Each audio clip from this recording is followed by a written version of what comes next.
Today we will something about manure and fertilizers. So, manure fertilizers, what are they basically?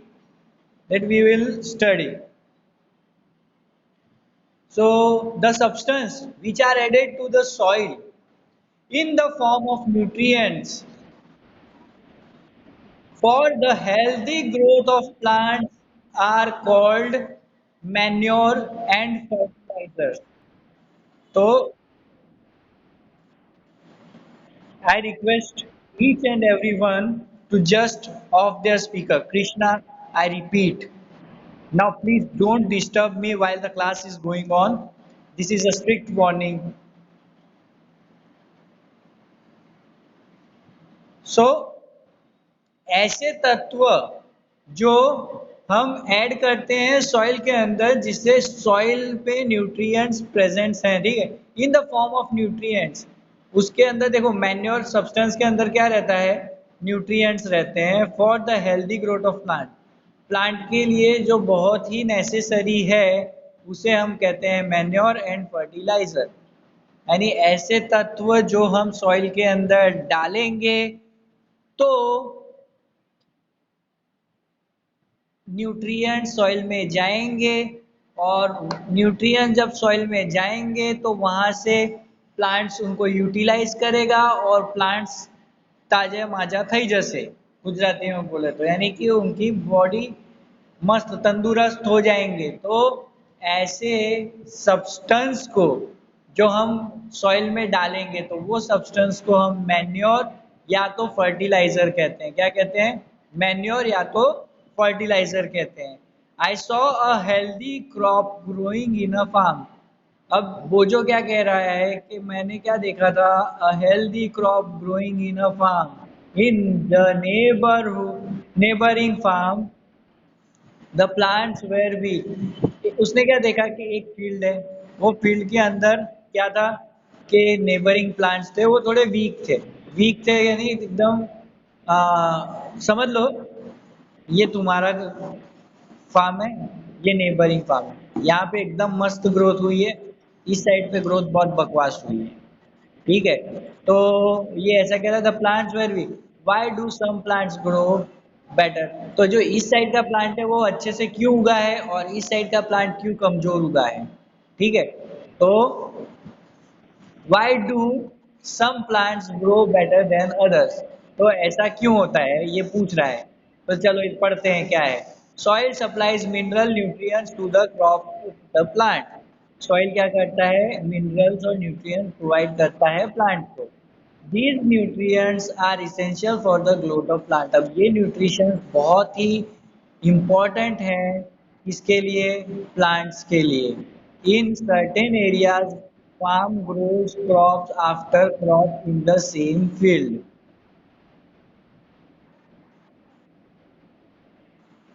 I resume the class once again. So, soil supplies minerals, nutrients to the crop of the plants. अब यहाँ पे क्या होता है, the nutrients are essential for the growth of plant। एक minute मैंने ये पढ़ा दिया है लगता है, चलो नहीं पढ़ाएगा तो वापिस से तुम्हारा रिवीजन हो जाएगा। Continuous cultivation of crop makes the soil poor in nutrients, ठीक है। अब क्या होता है कि एक ही बार में हम बार बार एक क्रॉप, जैसे कि रबी क्रॉप के बाद खरीफ क्रॉप के बीच में हमने कोई दूसरा क्रॉप उगा दिया, तो इससे क्या होता है कि क्रॉप की वजह से बार बार क्रॉप लगाने की वजह से जमीन के तत्व, पोषक तत्व क्या हो जाते हैं, चले जाते हैं। तो उसके लिए हमें मैन्योर डालना पड़ता है ताकि है ना कुछ पोषण मिल सके। कुछ न्यूट्रिएंट्स ऐसे हैं, इम्पॉर्टेंट न्यूट्रिएंट्स जो प्लांट्स ऑक्यूपाई करेंगे, खाएंगे खुद, ठीक है।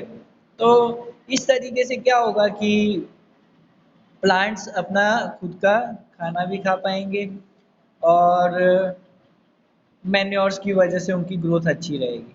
अगर हमने मैन्योर नहीं डाला और अगर हमने समझ लो कुछ काम नहीं किया तो वीक उगेंगे। इधर के प्लांट्स है ना अच्छे हेल्दी थे, इधर के प्लांट्स कैसे खराब है, क्यों खराब है? तो उसके पीछे का रीजन ये है कि यहाँ पे हमने मैन्योर ऐड नहीं किया। अब manure is an organic substance, ठीक है, obtain from decomposition of plants and animal waste. Manure क्या है? एक ऑर्गेनिक सब्सटेंस है, obtain from decomposition of plants and animal waste. अब मैन्योर क्या होता है ये ध्यान दो।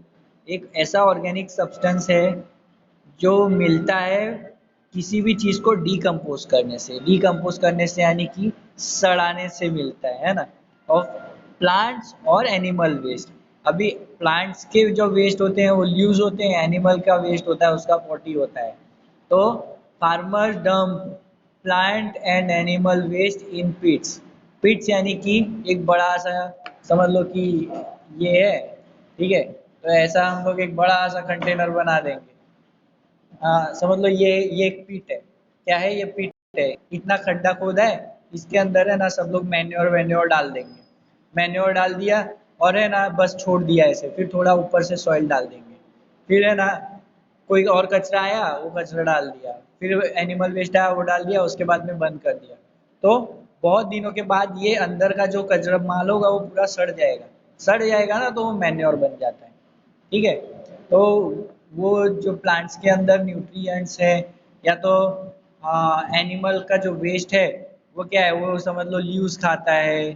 तो उसके अंदर जो न्यूट्रिएंट्स होते हैं वो सॉइल में चले जाते हैं, और वो जब सॉइल में जाते हैं तो प्लांट्स उसी में से न्यूट्रिएंट्स ले लेते हैं, खींच लेते हैं और खुद को पोषित करते हैं। The decomposition is caused by some micro organism. अब इसके अंदर जो हमने सॉइल के डाला या कचरा डाला तो वो क्या होगा? सड़ेगा। क्या करेगा? वो सड़ेगा। किसकी वजह से? कि कुछ माइक्रो ऑर्गेनिजम्स होंगे जो उसको सड़ाएंगे। The decompose matter is used as organic manure. अभी तुम कभी देखना मार्केट में जाओगे तो तुमको ऑर्गेनिक मैन्योर मिलेगा। ऑर्गेनिक मैन्योर कैसा होगा भाई?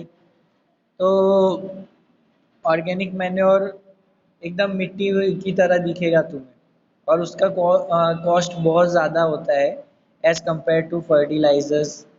देखा जाए कुछ ऐसे ऑर्गेनिक मैन्योर होते हैं जिनमें वो लोग ज़्यादा पोषक तत्व डालते हैं, लेकिन फार्मर्स लोग क्या करते हैं कि उनका जो वेस्ट निकलता है या कुछ होता है, वीड्स हो गए या कुछ, तो उसी को डाल के वो लोग वेस्ट कर बनाते थे। या तो उनके वहाँ पे कैटल होती थी तो उनका जो वेस्ट निकलता था उसको पहले डालते थे, लेकिन उससे क्या होता था कि उनकी ग्रोथ अच्छी नहीं हो रही थी नेचुरली। अगर कोई ऑर्गेनिक फार्मिंग करता है, आजकल देखोगे कि ऑर्गेनिक फार्म तुमको ऑर्गेनिक चीज़ें है ना मिलती है। अब ऑर्गेनिक चीज़ें मिलती हैं तो सीधी सी बात है कि उसमें खातर डालने की ज़रूरत है। तो जो खातर पड़ेगी वो ऑर्गेनिक पड़ेगी, उसके अंदर आपको ध्यान देना पड़ता है, ठीक है, दैट्स नॉट आउट डील। अब हम आगे बढ़ते हैं, यहाँ पे आते हैं, पेज सेकंड चेंज कर। अब एक्टिविटी वन हम लोग पढ़ेंगे। उसके अंदर क्या लिखा है कि एक मूंग डाल लो, ग्राम का सीड लो और उसको जर्मिनेट करो, उसको क्या करो? सॉइल के अंदर डाल दो। Select three equal size seedlings. तीन सेम साइज की सीड्स लो। समझ लो एक ये सीड है, एक ये सीड है, और ये सीड है। पर यार ये इक्वल साइज का नहीं है तो ये मत लेना, लेकिन है ना इसकी तरह ये इक्वल साइज ही होना चाहिए, ठीक है। तो ऐसे इक्वल साइज का तुमको एक और चॉक ले लो, समझ लो। तो ऐसे तीन इक्वल सीड्स ले लो, उसको जर्मिनेट करना है, वो ध्यान देना। Mark them A B C, उनको मार्क कर लेना है। एंड टेक अ ग्लास, ऐसा एक ग्लास लो, वहाँ पे ए लिख दो, बी लिख दो, सी लिख दो। Add little amount of soil mixed with little cow dung. अब एक के अंदर काउडंग डाल दो, ठीक है, काउडंग तो पता ही है, छाण डाल देना है। छाण के बाद में अब जिसमें बी लिखा होगा, बी में क्या करना है? सेम अमाउंट ऑफ सॉइल डालना है, उतनी अमाउंट, इतना सॉइल डाला है तो समझ लो इतना ही सॉइल डालना है ना। और मिक्स इट विथ यूरिया। अब यूरिया है ना मार्केट में तुमको मिलता है, तो मार्केट में से तुम यूरिया लेके उसमें डाल दो। फिर सी बनाओ विदाउट एडिंग एनीथिंग, उसमें कुछ और उसको ऐसे ही छोड़ दो।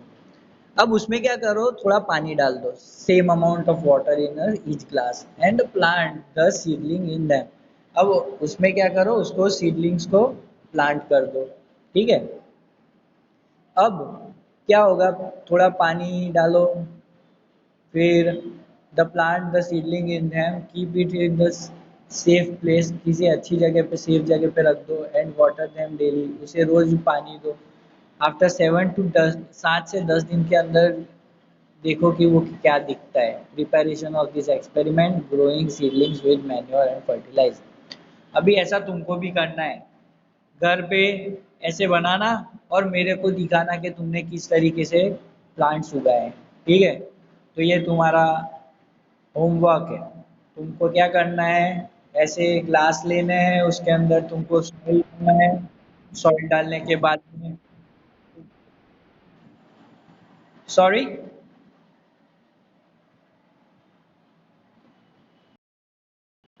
okay, so did plants in all the glasses grow at the same pace? अब क्या तुमको दिखता है कि सब प्लांट्स एक ही जैसे उग रहे हैं, यानी एक ही स्पीड में ग्रो हो रहे हैं? Which glass show better growth of plant?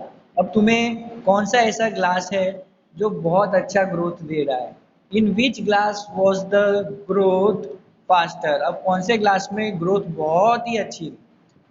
ठीक है, ये सब तुम्हें पता लगाना है और मुझे फिर बाद में बताना कि क्या है, तो हम इसको वर्कबुक में लिखेंगे उसके बारे में, ठीक है। आगे बढ़ते हैं, फर्टिलाइजर्स। अब फर्टिलाइजर क्या है, ये तो हमने जाना मैन्योर के बारे में। मैन्योर हो गया, अब आते हैं फर्टिलाइजर पे। Fertilisers are chemicals which are rich in particular nutrients. Fertilisers क्या है, एक ऐसे केमिकल है जो रिच किस में होते हैं, एक कोई पर्टिकुलर न्यूट्रिएंट्स में। समझ लो कि न्यूट्रिएंट्स में से उसको नाइट्रोजन चाहिए, तो नाइट्रो नाइट्रोजन रिच होते हैं। और उनको जो न्यूट्रिएंट चाहिए होगा, सॉइल के अंदर समझ लो आयरन नहीं है, कॉपर नहीं है, कोई भी चीज़ नहीं है उनको लगते हुए, समझ लो एक्स वाई जेड, तो वो एक्स वाई जेड है ना, आपको फर्टिलाइजर में से एक्स वाई जेड मिल जाएगा। समझ लो नाइट्रोजन नहीं है, तो वो फर्टिलाइजर में केमिकल होगा, तो वो उसमें रीच होगा। वो फर्टिलाइजर नाइट्रोजन रिच होगा, तो उसको डालेंगे तो भाई हमें नाइट्रोजन मिल जाएगा। How are they different from manure? अब मैन्योर से डिफरेंट कैसे होते हैं?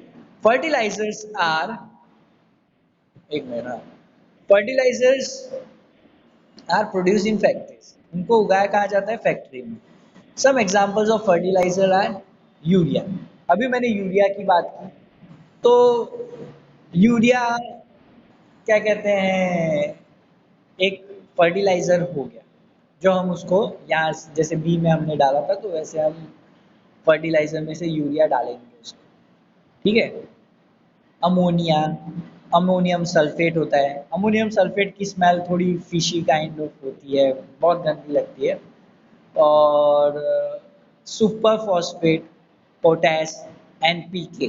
अब एनपीके क्या है, नाइट्रोजन, फॉस्फोरस एंड पोटेशियम, ये तीनों उसमें रिच है। अगर किसी सॉइल में नाइट्रोजन, पोटेशियम और फॉस्फोरस की कमी है, तो एनपीके का हम लोग डालते हैं। ये क्या होता है कि पहले सॉइल टेस्ट होता है। सॉइल टेस्ट होने के बाद में पता चलता है कि भाई तुम्हारा जो सॉइल है वो, उसके अंदर न्यूट्रिएंट्स की कमी है बहुत सारी। तो वो एनपीके की कमी देखते हैं कि भाई इसमें नाइट्रोजन, फास्फोरस और पोटेशियम तो है नहीं, तो वो रिच न्यूट्रिशन एनपीके है, तो वो डाल देते हैं, ठीक है। तो ग्रोथ अच्छी होती है। The use of fertilizers has helped farmers to get better yield of crops such as wheat, paddy and maize. तो क्या कह रहे हैं कि जो फर्टिलाइजर्स का हेल्प हमें फार्मर को क्या करता है, अच्छी यील्ड, बेटर यील्ड दिलाता है। यानी कि समझ लो क्रॉप्स उगाया है, तो जो क्रॉप हमने उगाए हैं तो उनकी, अभी क्रॉप्स उगाए हैं तो उसके अंदर क्या होता है कि मैक्सिमम यील्ड हमें मिलेगी कब, जब हमने समझ लो कि 100 प्लांट्स उगाए हैं, तो 100 में से 99 प्लांट्स हमें अच्छे सीड्स दे रहे हैं, तो इसका मतलब कि अच्छा ग्रोथ दे रहे हैं, तो वो क्या हो गया कि उसे हमें यही कहेंगे कि भाई हमारी यील्ड बहुत बढ़िया है, ठीक है। तो आगे बढ़ते हैं, the use of fertilisers have help, जैसे वीट है, पैडी है और मेज है, but Excessive use of fertilizer has made the soil less fertile.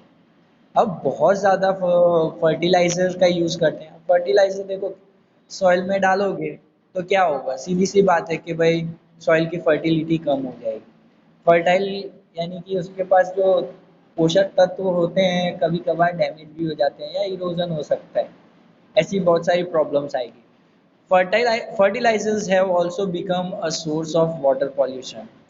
समझ में आया कि उससे क्या होता है, फर्टिलाइजर्स की वजह से वाटर का पॉल्यूशन बहुत ज़्यादा बढ़ रहा है। देयरफॉर ये in order to maintain the fertility of the soil, तो हमें फर्टिलिटी बचाने के लिए we have to substitute fertiliser, हमें फर्टिलाइजर को सब्स्टिट्यूट करके विथ ऑर्गेनिक मैन्योर और leaves the field uncultivated in between two crops. इसलिए क्या करते हैं कि कभी कभार जो फील्ड होती है उसको ऐसे ही छोड़ देते हैं, दो क्रॉप्स लगाने के बाद में उसको थोड़ा छोड़ देंगे, गैप देंगे, फिर लगाएंगे। या तो फिर क्या करेंगे ये लोग,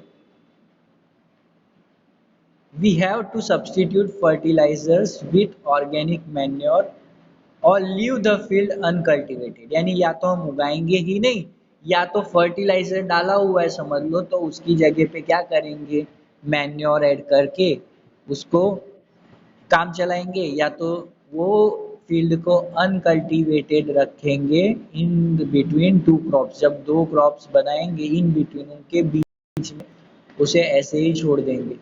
the use of manure improve soil texture as well as in its water retaining capacity. अब जो यूज होता है मैन्योर का, इम्प्रूव सॉइल टेक्सचर, वो सॉइल का टेक्सचर चेंज करता है, as well as its water retaining, जो उसके अंदर वाटर होता है उसकी कैपेसिटी को वो बढ़ाता है।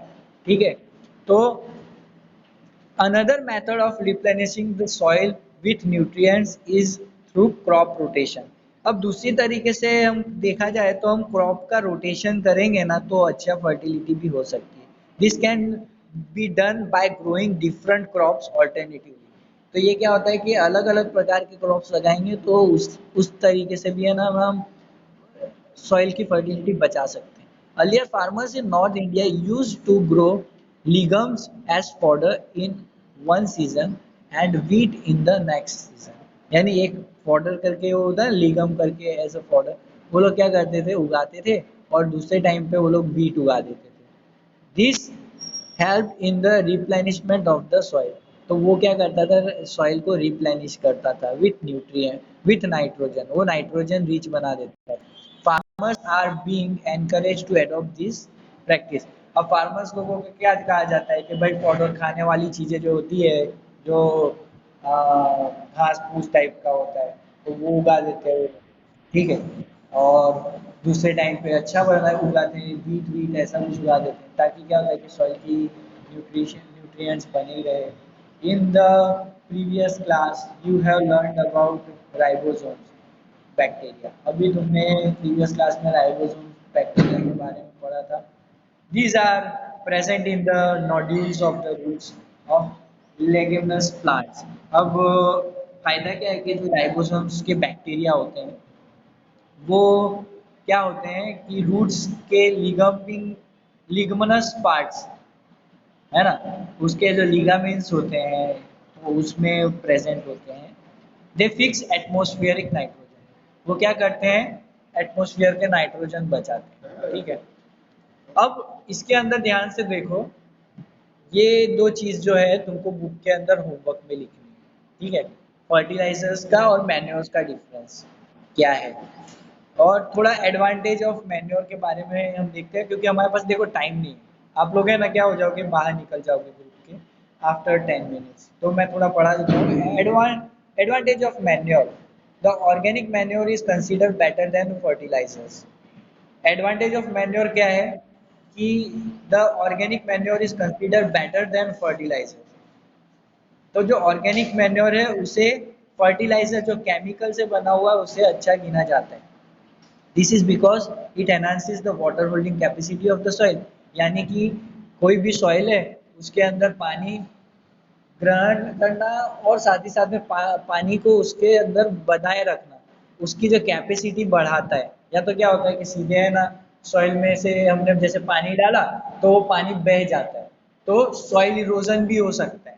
ठीक है, अगर समझ लो हमने मैन्योर डाला तो मैन्योर जमीन की सतह पे भी है और जमीन के अंदर भी है समझ लो, तो जब हम पानी डालेंगे ना तो पानी बह नहीं जाएगा, तो वो पानी अंदर चले जाएगा सॉइल के अंदर, तो इसीलिए वाटर की होल्डिंग कैपेसिटी ज़्यादा हो जाती है। It makes the soil porous, वो सॉइल को एकदम पोरस बना देता है, due to which exchange of gases take place, यानी कि पोरस यानी समझो कि ये सॉइल है, तो सॉइल के बीच में छोटे छोटे छोटे छोटे बहुत सारे गैप्स होंगे जिसमें से इजीली एयर ऐसे करके पास कर जाए, है ना, तो नाइट्रोजन है ऑक्सीजन है सब इजीली पास कर सकता है। It makes the soil porous due to which exchange of gases becomes easily. It increases the number of friendly microbes.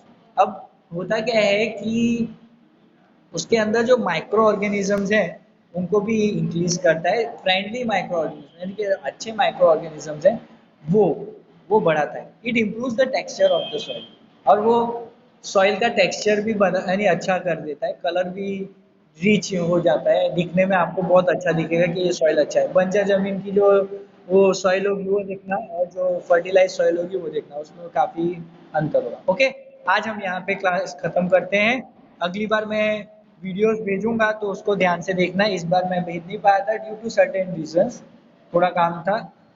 Now let's come to the question answer session. Do you have any kind of problem? Wait for a minute.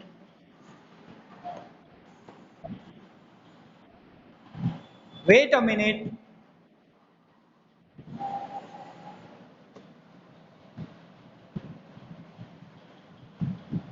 So class, अभी किसी को कोई question है, कुछ बात समझ में नहीं आई है? Wait a minute, just I will have to resume the class. या